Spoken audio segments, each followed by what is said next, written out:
I think one of the things in human history that is a sign of progress is the way we define us versus them. I mean, if you go back all the way in history, the us was very small.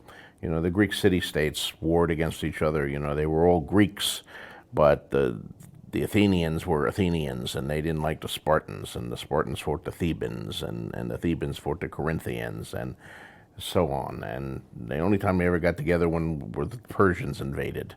But your identity then was not I am a Greek. They had that identity, but it was a secondary thing. It was I'm an Athenian. My loyalty is to my city. In the Middle Ages,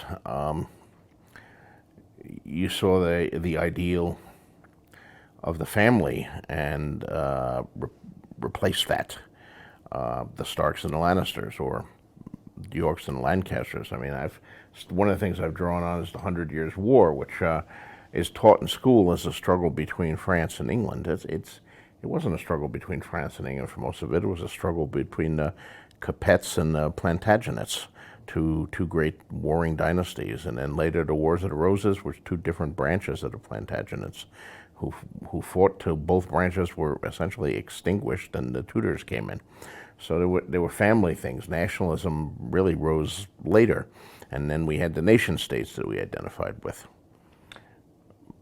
But I think as we identify with larger and larger groupings, that's a good sign of human progress. Inevitably, there would have been wars between those countries.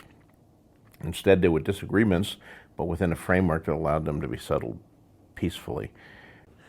Ultimately, that's the way I'd love to see the world to go.